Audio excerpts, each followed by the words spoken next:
Welcome back, everyone. Welcome back to the PiGosaur Cup 34 semi-finals as we have some results coming in. If you missed out, I was just checking it out over on Enki's stream, but Scarlett versus MaxPax, they are tied up 1-1. It is going to be a best of 3, not a best of 5, of course. It was meant to be a best of 3 to begin with, and they're going to the ace match. We, of course, are going to be a part of it. We are jumping in mid-series into the ace match. For those that missed out, for those that didn't quite catch game 2 at least, it was on Incorporeal. Scarlett went for a 3-base all-in, cut workers at 66, between 66 and 60. Did cut workers, went for a Ling Hydra all-in, and MaxPax barely couldn't hold on. But big credit to Scarlett, because it wasn't just about the all-in clashing and breaking the bases, but time and time again, Scarlett was able to sit by, and MaxPax was doing his best hero impression. Time and time again, the wall was open at the natural, and Lings, they flooded in, I want to say 2 or 3 times into the bases, and just completely annihilated the mineral lands and the economy of MaxPax. So really impressive play there by Scarlett in game 2, and now we're jumping into the ace match. Let's go.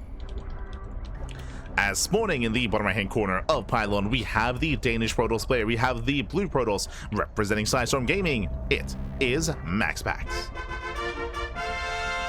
the best Protoss in Europa. And spawning in the top left hand corner, we have his opponent. We have the Canadian Zerg player, the red Zerg representing Shopify Rebellion. It is Scarlett.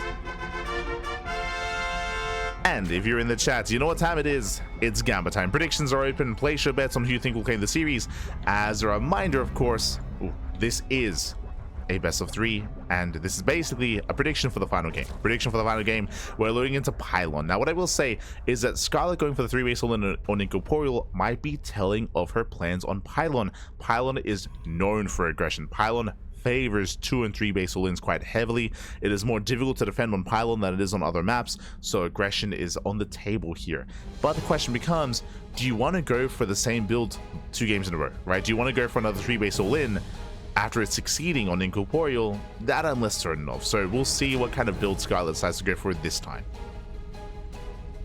Keep an eye on Scarlett, as Scarlett does hatch block across the map. So with this is not a cheese, this is not aggressive, this is designed to block the expansion and delay the economy of MaxPax back at home hatchery. So it's going to be a hatch into pool opener out of Scarlett, delayed gas. So later gas geyser.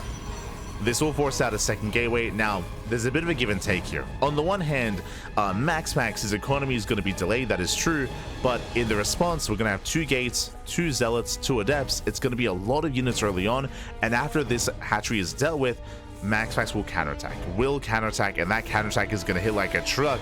It's going to be up to Scarlett to defend with slow Lings and with a handful of queens. So that's what I'm most curious by.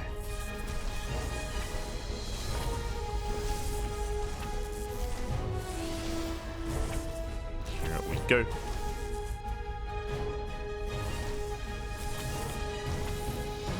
So again, we are setting up.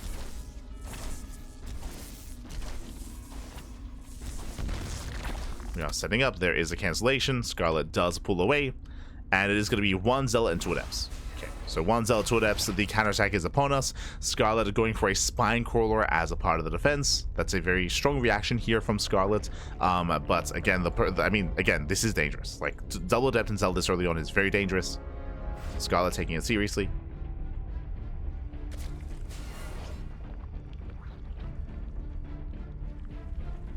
Adept does poke in.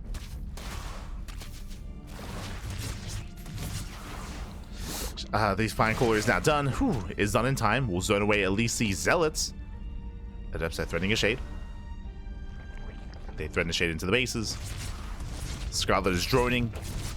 And that's what the spine crawler does provide. Is it does provide Scarlett to just drone up, saturates. As the queen does overextend. Takes a bunch of damage. So far, so good. So far, so good. MaxPax getting here on the right hand side. Scarlett does react in time, does pull away. Lings, they collapse in. Shot goes off. Scarlett defends. Behind this, going for the Stargate, going for the Oracle follow-up. The queen count is still relatively low, but we're getting up to the 4th queen. We're expanding. The spores have not yet been thrown down, so the Oracle has potential for damage. And MaxPax opening up Oracle into Void Ray. Interesting.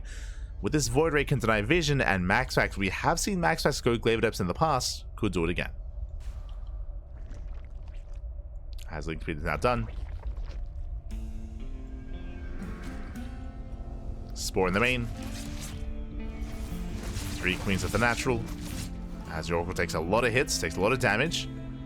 So far, better defense out of Scarlett. Meanwhile, ooh, this spore was delayed by a couple of seconds.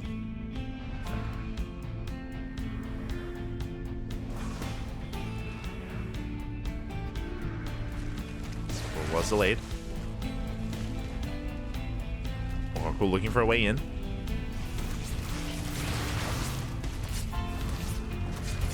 He's looking for a way. Likewise, oh, does get into the mineral line. Scarlett saves the drones. So far, so good, but does shade into the natural.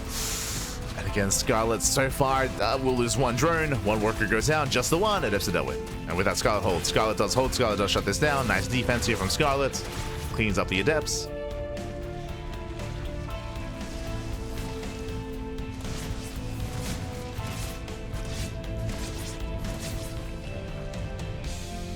Does clean up, does force us back.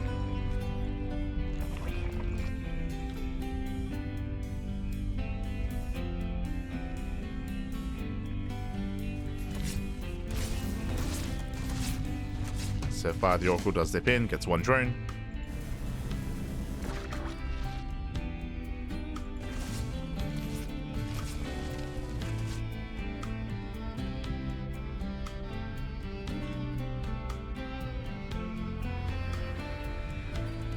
And the game progresses. Okay. Whew, we can take a moment. We can take a moment to breathe here. Up until this point, it was very tense, and MaxPax was threatening for damage, but honestly, MaxPax didn't really get much done. I mean, did trade against Lings. True. A lot of Lings did go down for 5 Adepts, so in that sense, MaxPax was efficient, but MaxPax also had a very late natural base. So economically, MaxPax has been in a rough place, now claiming a 3rd. Likewise, Scarlett also joining up in 3 bases. My big concern, though, does Scarlett join up any further than this? We should be seeing a 4th base for Lava. There is the Hydra Den. Scarlett is going Ling Hydra, but I mentioned before that Scarlett did go for a 3-base all-in, cutting workers at 66. We'll see if she does the same here as well. This map will favor that kind of style. So Scarlett joining up to 67. Does get up to 3-base saturation. Gases are now being saturated. Double Oracle here in towards the natural. And we'll get a drone. We'll get 1 worker. Lings are building up. Void Ray looking to deny the 4th. Hydra upgrades on the way. Scarlett, she's not joining up any further. And again, personally, I don't expect to see any more drones from Scarlett. Oh, but that's going to be an early charge timing at a max. Actually didn't go into blink. No blink, early charge, early timing. No Bailey's, no Roaches of defense. Scarlett's in trouble. Yeah, Scarlett's being hard countered. Ay. Yeah, cheeky build here by MaxPax. Does go for the charge timing. Hydras are exposed. And without Bailey's, without Roaches, Scarlett, it's not possible to hold here. Yeah, the Hydras are going down. Lings as well. Everything melts before the charge lots. And GG gets called. GG gets called. MaxPax will claim the series 2-1, advancing on to the grand finals. GG. GG, well played. This was my concern about going for the same build 2 games in a row. Again, game 2, Scarlett went for a Ling Hydra all-in. Here was setting up for a Ling Hydra all-in. And what counters that? Early charge. The reason for this is because this build specifically requires a Zerg player to skip Banelings and to skip Roaches. And without any of those 2 key units, charge lots, there's nothing to stop them. There's nothing to stop them. There's nothing to shut them down. So a very decisive follow-up there from MaxPax, expecting and assuming that Scarlett would be skipping that tech. And with that, GG. With that, GG, well played. With that, MaxPax, he will claim the series, will advance on into the finals, and we have a PvP finals coming up ahead of us. But a big shout to Scarlett for, again, forcing the ace match against MaxPax. MaxPax is the best Protoss player in all of Europe, so for Scarlett to actually force the ace out of MaxPax, I mean, that's impressive. It's very impressive. So, very impressive performance there as we are now getting ready for our best of 5.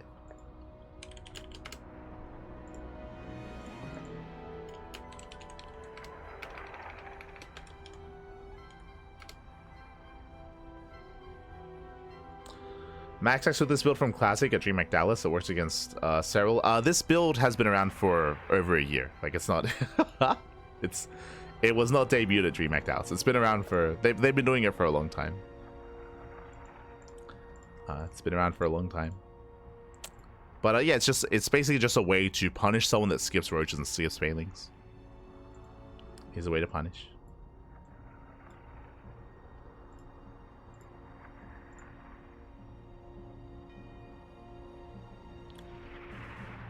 And here we go. As videos are underway. And we'll be back soon with our grand finals.